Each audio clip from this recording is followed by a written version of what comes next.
In our last recording, I said that we were back to winning ways. Okay, the last two recordings after the game against Brentford, I said we were back to winning ways. Someone in the comment section prompted that, don't be too quick to say that,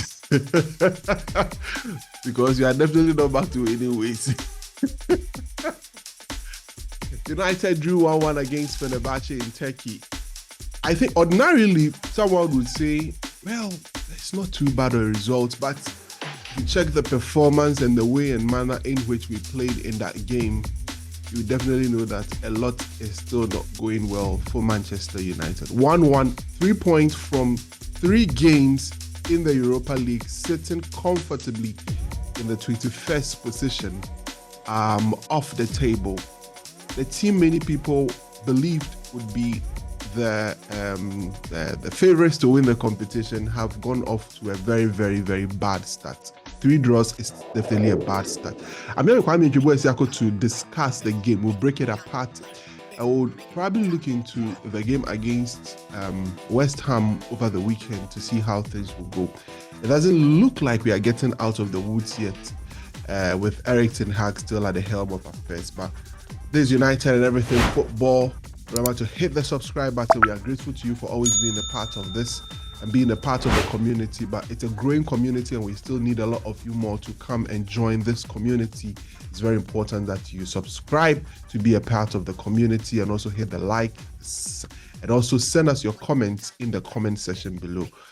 We are grateful to always have you with us. Kwame, another draw for Erik Ten Hag's Man United in the Europa League, comfortably sitting 21st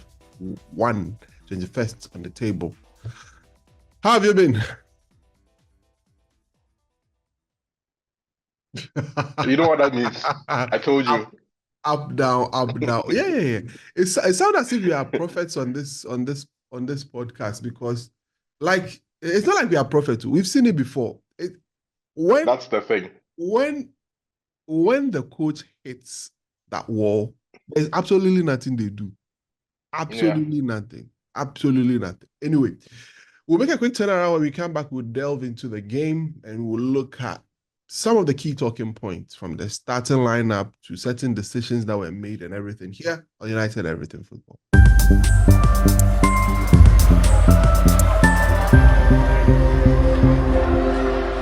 All right, thank you very much. Welcome to United and Everything Football. We are here to discuss the game. Kwame, let's begin with some very interesting thing that happened pre-game. Before the game, about 2 or 3 hours before the game, we saw a very, very weird message from some of the aggregators on Man United, where they mentioned that Nusa Mazraoui, our right back, left back, was going to play in an advanced midfield role as a number 10 in the game, which raised a lot of talking points. A lot of people doubted. I had people in WhatsApp groups and other groups saying that, oh no, don't be in a rush. It is 3-5-2 or 4-3-4, 3-4 something. It's 3 at the back. And in just some 20 minutes later, Erik Ten Hag grants an interview with TNT and says that Mazraoui is playing number 10. Kwame, you were what went through your mind? What really went through your mind? He's lost the plot. It's not simple as I just said to myself, he's lost the plot. When they get to this stage, everything is just on the more serious. I'm trying to get serious about this so that we make a good analysis. Correct. That's why we're here. Yeah. So I always say to myself that, you know what, when such a person is making such a decision, sometimes you want to understand why the person is making this decision in order to live with the decision. Yeah. Because I just want to believe that people of that level who have coached to that level can't be that stupid when taking such drastic decisions. Yeah. But then again, when I think about the reasons as to why you are doing it, and then we see the execution, because that's what I was waiting for at the end of the day. After the news, I said, yeah, I lost it, but I said, I'll think about it. What is he trying to do? What's he trying to do? But no matter what, if you end up making that decision, you have to execute it the way that you think it's going to work. Perfect. It did not work that way. But let's just talk about what I think he was trying to do. So let me just ask you this question. if Bruno isn't fit Mm-hmm. and Mount isn't fit, Yep. and assuming this was last season, Yeah. who would Ten Hag have played there? Probably The a, number 10 if position. it's like if probably it's a Scott McTominay or It's Scott McTominay. yes, It don't yes. go anywhere. It's Scott McTominay. Scott McTominay is the one who would have played the Yeah. number 10 position. Yes. Not Ahmad, Yes. Not not Ericsson. Zexi, Ericsson. not Ericsson. Ericsson. It would have been Scott McTominay. So I was Yes. like, okay. And why would he have played Scott McTominay? We saw last season the reason why he was playing Scott Yeah. McTominay. Chase around, press, Yeah. crash the box, get a goal here and there. I said, okay. Maybe he thinks Zexi can press. Yeah. That's why he's playing Mazraoui in and around him so that he has the legs to be able to press and then get the ball. Then I said to myself, but he's a defender. When he gets the ball, what is he going to do with the ball? What exactly is he going to do the ball in unfamiliar territory? And then, like he said on TNT, oh, he's played there before. You're talking about 6 or 7 years ago. 6 or 7 years ago. Does he have that retentive memory or that football knowledge to be able to just turn back the clock of time and then put in a monstrous performance in a number 10 position in a crucial game away to Fenerbahçe? Oh, God. I'm like, okay, the game starts. Let's get to the game. Mm-hmm. Game starts. Lisandro Martinez is playing left back. Fine. Lindelof and Delete are playing centre backs. Yep. Then Dalot is playing right back. Mm-hmm. Another significant thing, Dalot is playing right back, right? Mm-hmm. In front of him, Ugarte starts instead of a partnership of Casemiro and Ugarte. He has Ugarte and Eriksen playing deeper. Yeah. Clearly, he sees Eriksen as his deeper playing maker, someone who can retrieve the ball and do something with it rather than playing two defensive midfielders, of which he's done only once this season against the weakest team we played, Barnsley. You're going to Fenerbahçe and you're playing that instead of two defensive midfielders, no problem. In attack, he still keeps Rashford on the right and Nacho on the left. And then, like we've spoken about the two players up front, it's Mazraoui and Zexi. Zexi couldn't keep the ball to save his life. Jose Mourinho said something very significant. I didn't know I don't think he knew this 2 days ago or 3 days ago or 4 days ago. He knew this a couple of hours ago, just as we also found out a couple of hours before the game that Mazraoui was going to start behind Zexi. Yeah. And I'm sure he made a very quick inquiry to Amrabat, who is very familiar with both our system, the coach, and the player. Mazraoui. Yeah. And then he said he wasn't surprised because Amrabat told him exactly what to expect. And he broke it down. That's what coaches are doing to us now, especially good coaches. But Erik Ten Hag doesn't seem to be able to beat any good coach now. Yeah.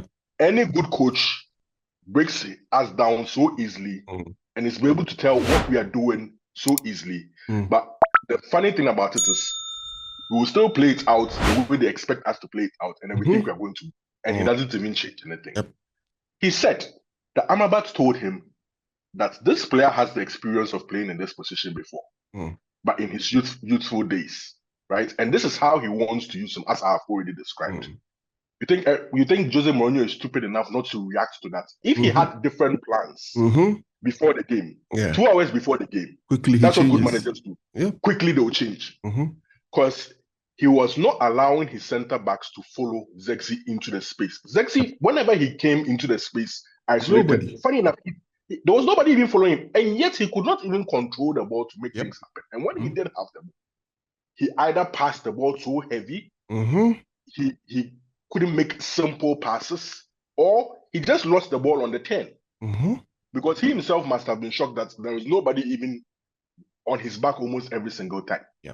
And when they played the ball into him with even a defender on his back, he just couldn't hold the ball up, which was so disappointing.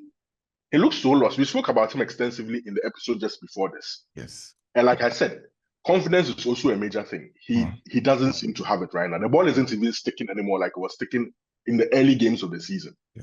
If the ball isn't sticking, you can't get shot on target. You can't link up with any of your teammates. Then what are you doing on the pitch? But that begs the question, why is he even starting ahead of Højlund? Yep. what we've seen this season is... So I have an answer. I have an answer. What? Rotation. That's the thing. Why are you rotating when we've not even played more than 12 or 13 games this season? Very often, historically in the Premier League, rotation is very heavy at the latter part of November into December, because that is when you play so many games in a short space of time. In this period, you have even international breaks to take time off. Correct. Sometimes you play, yes, you started playing 2 games a week.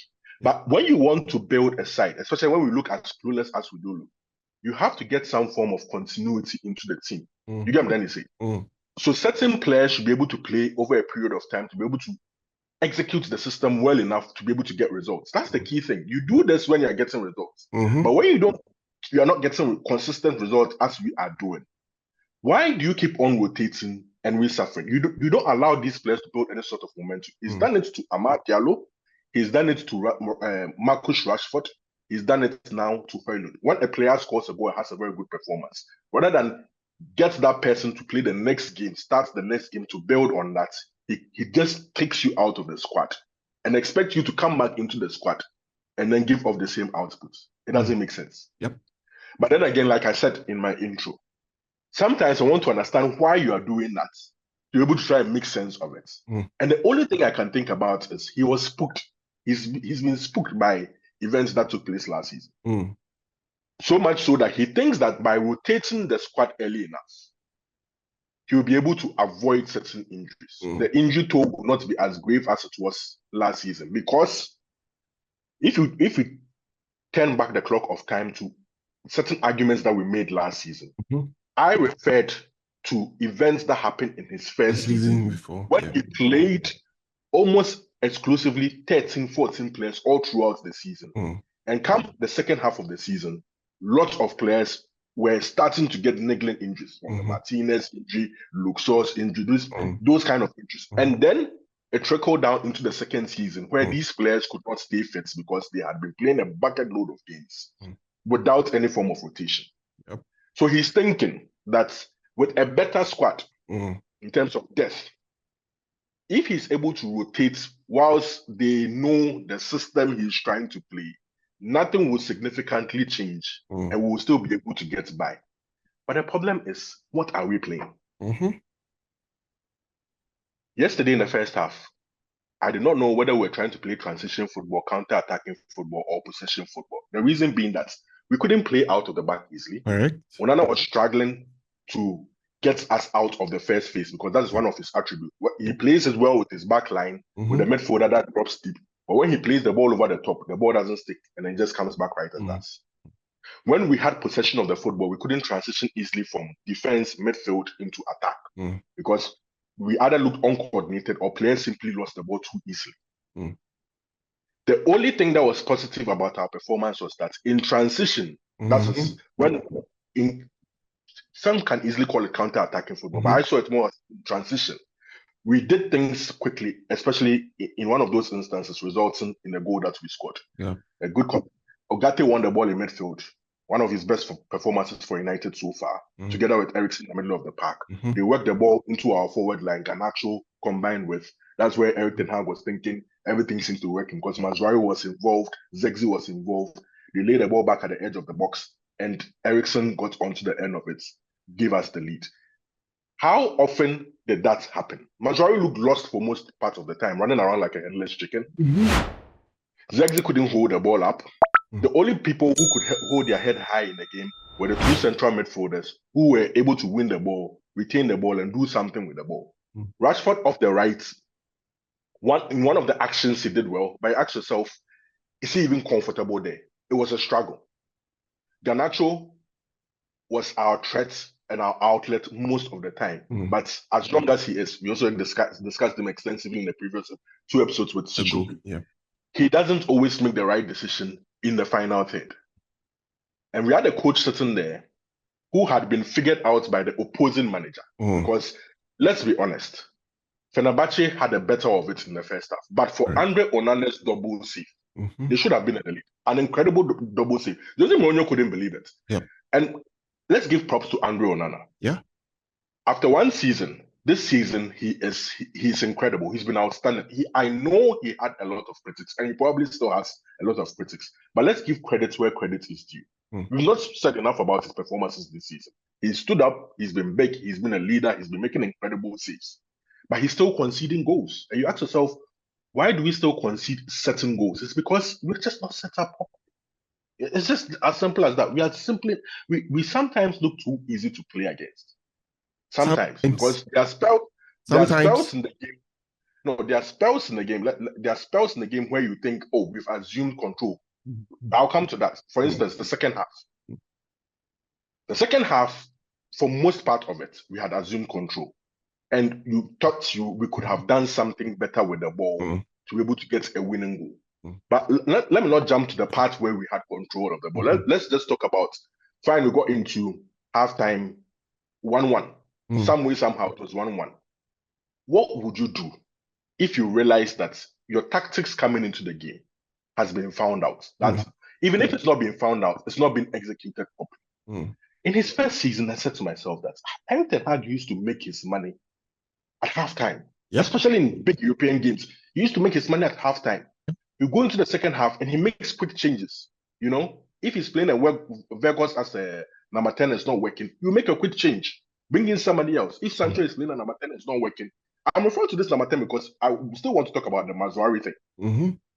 It was Vegas playing a number 10 in his first season sometimes. It was Sancho playing a number 10 in his first season sometimes. When it wasn't working, he hooked them off immediately and then brought something different into that midfield. Either he pushed Bruno somewhere else. He did something. And very often, that won us the football game. Very, very often. And we're giving him props for that. Second season, he looks clueless, making changes off the bench. And this season, he doesn't even make anything off the bench. He sat down, I don't know what he said in that dressing room. As stubborn as I assume he may have been, he felt disappointed that his tactics in the first half didn't work. And he sent them out in the second half, probably expecting that they will improve instantly on the poor first half execution. And guess what? In our groups, we're saying, you know what? He's going to send these boys out again in the same shape, same personnel, and we are probably going to concede before he makes changes. Yep. It did not even take 2 or 3 minutes, Kwame. It did not even take 2 or 3 minutes. Boom. I was just sitting in my car, like, if we know this, if the opposing coach knows this, how come you don't know this? That this could actually be a possibility. If you've gotten away with that poor first half performance, in terms of how we're shaped up, how we're playing, and you've gotten away with the fact that you have the lead, quickly at halftime, that's what the best coaches always do. Jose Mourinho, if you're in our dugout, he quickly hooks off whatever plan A that he had and goes like, you know what, let's just protect this lead as well as we can, and if we can get another one, we get another one. He hooks Mazraoui off, right? And then he changes the look of that midfield, brings Casemiro back in immediately, takes Zexi off because Zexi can't hold up the ball, he's having a stinker, and brings Højlund to be able to press because Højlund can press better than Zexi. And has a better hold up. Has a better hold up play than Zexi. Instant changes to instantly make Jose Mourinho rethink what he has to do. But Jose Mourinho comes out and he says, "Oh, these guys are set up the same way. Let's just go again. What we're doing in the first half to try and get the equalizer, let's just go at it again." Yeah. And they did that. The very first attack that they had, they scored. And it was now that you're going to make changes after we've conceded. Now that you're going to alter the game to take control of it after we've conceded. I said, "Oh, what the hell is wrong with this man?" But Kwame, like we've said previously, when they get here, when they hit the wall, these things happen. You know, you can't think straight. Pressure, everything. It's just normal. It's normal. He's at the end of the road, and these things are bound to happen. Yeah. So he makes those changes, and guess what? Like clockwork, we take control of the football game. Fenerbahçe can barely lay a glove on us. But you ask yourself, now what next? How are we going to create? How are we going Jose has also readjusted, and now they are defending. So how do you go? You were defending, so how are you going to break them down? Yes. When you had the opportunity to get on the break almost every single time, you did not make those changes. Yeah. Now that he's going to put, especially after he had been sent off, instructions on the touchline are different from trying to get people to send information from the stands. So Jose would have just given basic instructions because I'm not there touchline to make instant changes as to what is going to happen. He would have just said, get those boys play compact, play compact, be very strong defensively, right? Yes. Don't give anything away. If we are fortunate enough to get any sort of attack that brings us something, we'll take it. But from now on, let's not lose the game. One person was coaching, another person was just clueless. Clueless in what we were doing because we barely laid a glove on them. Aside for one chance where Diogo Dalot, Jesus Christ, I don't know. See, I on this podcast, I don't chastise him as much as I do. Off it. Off. The reason being that as fans, we fall in love with players too easily. Yeah. Many people don't know that Diogo Dalot has had just one good season for Manchester United and he's been here for almost 6 years. Yes. But as we always say, we forget things easily. You ask yourself, so the first 4 years, what was he doing? He was injured, he was poor, he was average, he was on loan, he came back and has had just one good season for us. But what you should know is that is not enough for you to think that this player is consistent and good enough to play for Manchester United. I'm finally going to say it here. I don't think he's a good enough player to play for Manchester United. He's passionate, he's fit now. You know what? He tries to give 100% of, at least facially, you see he's trying to give 100%. All the facial gestures and all the clapping and all the high fives and everything. But in terms of his outputs, he's neither a good defender or a good offensive fullback. I don't know what he is. He switches off so easily. Bang average. Very average. Bang average at everything. And when he gets forward, you just don't know what is going to come out of him. The ball was played over the top for him. And he had 3 options. Garnacho was out very wide. Højlund was right down the middle. There was only Soyuncu trying to mark 3 players because Rashford was coming in and crashing into the box. He could have easily laid the ball across the face of goal. That's if not at pace, because what he usually does is sometimes he overhits even these crosses. But if he lays the ball across the face of goal and Højlund doesn't even get to it, Garnacho can get to it at the far post. The other option is he could even have shot straight at goal. But he chose to cut the ball back, and that cut back was atrocious, to say the least. Just a simple laid off pass at the edge of the box so that the player can come and meet the ball. This guy just cuts the ball so hard, and sometimes you just wonder, like, how do you even make such an error in such a game when we need such a result? Poor execution. But after that, we offered absolutely nothing. A couple of pops at goal from distance. Their goalkeeper parried the ball over the bar a few times, and the game just dragged into a boring draw. I was like, I sat on my couch. I was like, I'm not supposed to be shocked because this is what I expected anyway. We predicted this even before we came back from the international break. The results are going to be like this and this. So I said to myself, let me take stock that of this run of 7 games leading up to the next international break. Which results, because we're not going to win all. It's impossible for this coach to win 7 games. Which results are you going to live with? And I said to myself, I would have taken a draw at Fenerbahçe, In the grand scheme of things, I would have taken a draw at Fenerbahçe. But the performance is little to be desired.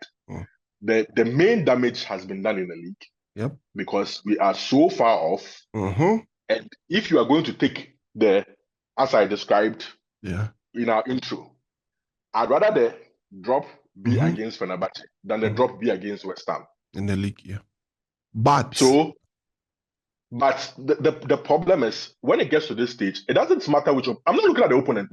I told you. No, it's not about the opposition doesn't matter because see, he can be playing. You're playing poorly against everybody. So it can be against Ipswich, it can be against anyone, and you are not sure what Manchester United team will turn up. But I'm saying to you that it's going to be up and down. It's not always going to be down. The reason why it's not going to be down is the fixtures aren't that hard. But the Chelsea game, the fixtures aren't that hard. We can shit house our way to results.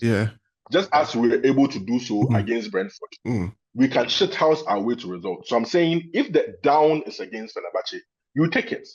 Because normally, if you say to someone at the start of the Europa League and you go like, you look at the fixtures, the strength of the fixtures, you go like, they've given us Fenerbahçe away and Porto away. For any Manchester United side, dated far back to Ferguson's time. Yeah. If you are giving them 2 points at Fenerbahçe and Porto, They'll take it. They'll take it. Yep. The reason being that they'll make sure they win all the other games. Yeah. That's the problem. How do you draw to 20 at home? Mm. If you had won that game, it changes the whole picture, right? But we didn't win it. Fortunately for us, the rest of the fixtures along the way, as Sichu had already said, are actually very, very, very kind. We have 5 more games to play. We have 3 of them at home against very weak opposition, bar Rangers. Even Rangers, I expect us to beat them at home. And 2 weak teams away from home, of which you think we can beat at least one of them. I don't expect us to lose any of those games. But then, as to whether we'll win those games, the issue. But you think we should be able to win at least one of them. And if we do so, we have a chance of automatically qualifying out of the group. You see, the thing is, we're not looking at just qualification, because qualification is not that difficult in the sense that about how many teams? 24 teams get to, after the first 8 teams, from 16 to 24, they still get a chance to qualify out of the group in the playoff. We want to avoid that playoff. We don't want that Barca situation. Next thing you know, they're giving you a Roma or something, and then you are just all over the place. You want us to qualify automatically. In order to qualify automatically, we already said in this podcast that 15 points will do. We have 3 points on the board. I count it as 1 win on the board, right? 3 points is 1 win. Yes. You need to win 4 more games. 4 more games is 12 points. 12 plus 3 points, 15 points. You are in the top 8. It gets you right into the top 8. So all is not lost in that competition. But now the question is, how are we going to react after this down? Are we going to go up, or is it going to be down, and then we somehow go up? I think we'll go up. Reason being, the strength of the opposition we're going to face. They themselves are also in a whole mess. I know you're going to say anybody plays well against us, but that's the lucky thing for Erik Ten Hag, that the team that he's going to play is also out of sorts, of which he can shit house his way to a result. But then the question is, right after that, what happens next? What I'm trying to say is Manchester United fans should brace themselves. The next 2 weeks are just going to be as this week has been. It's not going to be easy. It's not going to be easy at all. It's going to be tough. It's going to be very, very hard to watch at times. Some way, somehow, we have to get to the next international break and then see what this club does. Because, like we've said a lot of, we've sort of prophesied a lot of things that are going to happen in the next couple of weeks. Of course. Because in the next couple of weeks, it's another international break. We said that it is easier to take stock then, because you would have had a third of the season. Significant number of games. A very, very significant number of games, of which we'll look at the decision makers at the club once more and say to yourselves, what is your ambition for this club? Sporting wise, what is your real ambition? Because we see everything you are doing off the pitch. Fantastic. You see all these new appointments upstairs. Absolutely fantastic. We see people taking very hard line decisions, including one that has affected Sir Alex Ferguson. It's good. For me, I told you it is good. Because it sets down a marker that nobody's untouchable.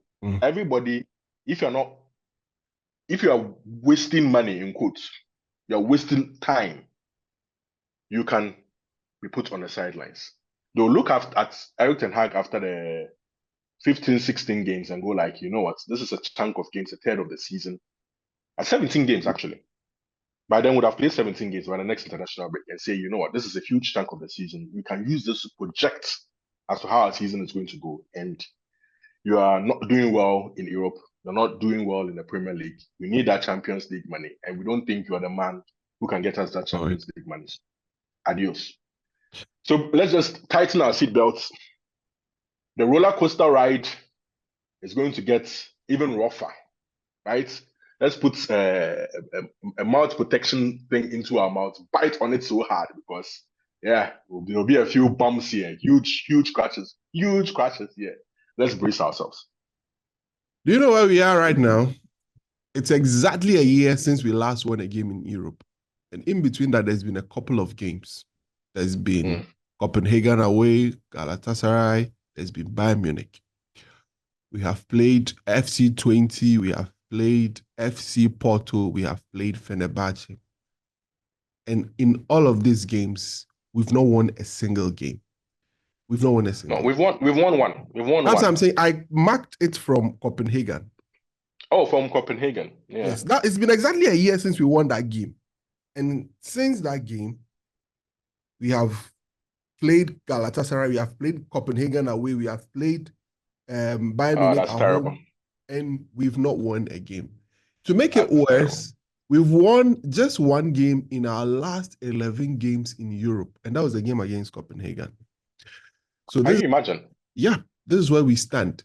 We have won 7 of our last 22 league games. 7 of our last 22 league games. I mean, if it's injuries, if it's whatever, this is unacceptable for a club of the standards of Manchester United, who just stripped Sir Alex Ferguson off his ambassadorial role. Yeah. The man who set the high standards. We didn't accept this standard for Jose Mourinho. We didn't accept standard from Ole Gunnar Solskjaer. We didn't accept it from Louis van Gaal. So Erik Ten Hag is a lucky man walking around a Man United. This is where we stand at the moment. Very lucky. Where we stand at the moment. A decision would have to be made at some point that, as Kwame said, makes us understand the ambition of this crop of football leaders that we've brought into the club.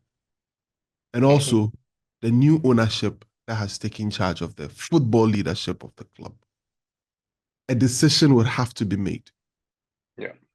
A decision would have to be made. The football isn't encouraging. The football can be depressing. The football can be very flat. There can be moments where a good spell of things happening, another spell of bad things happening, and that's the level of inconsistencies we've been subjected to. And let me address Erik Ten Hag personally. Erik Ten Hag, let me address you. You can't gaslight us. You can't gaslight us. The football, we equally understand and we know it. Right? If opposition managers are figuring you out and are making decisions that reflect on the way your team will shape up and are getting results of you, it should tell you something is definitely wrong with your thinking, the way you are going about your football, and has to change. You can't gaslight us. You can't tell us that Anthony is going to make a difference in the game based off on what you are seeing in training. We are not there to see, but we know Anthony makes no difference in games. It's clear. You can't make us believe that Amad Diallo is definitely a bad player. We won't accept that. He came in and just with a touch of the ball was able to draw a foul in a danger zone of which we failed to utilize it correctly. You can't gaslight us. You can't make us believe certain things. You come to press conferences and make us believe things. For some reason, I stopped watching the press conferences. I stopped reading text. Anytime I read, I laugh. But yesterday's one got me mad. I got angry. Because you are gaslighting us. You're making us believe we have no idea what football is. You go to press conferences, tell journalists that they don't understand football and other things. It's rather unfortunate. We need to back up. That ends my rant. Back up or walk out. Oh, of course. Get out. Get out of the club. Get out of the club. That's how we draw the curtain down for today's episode of United Everything Football. We'll be back after the West Ham game to see what happens. Kwame believes that we are likely to go up again. Well, I'm indifferent. I don't know what will happen. I personally don't know what will happen because it's a game that all you will see is United losing or United winning big based off on whatever decision. I don't know. I'm indifferent. I don't know. But we'll see how it goes. Kwame, great to have you on the podcast as always. Remember to hit the subscribe button, hit the notification bell, and also leave your comments. It's very, very important for us. And please remember to share your videos with us. It's very, very important. Unfortunately, I don't know if you guys are angry. You didn't bring us your videos, but in the next episode, after the West Ham game, please remember to bring us your videos so we can share with other people. We'll see you on the next one. Have a great time. Bye-bye.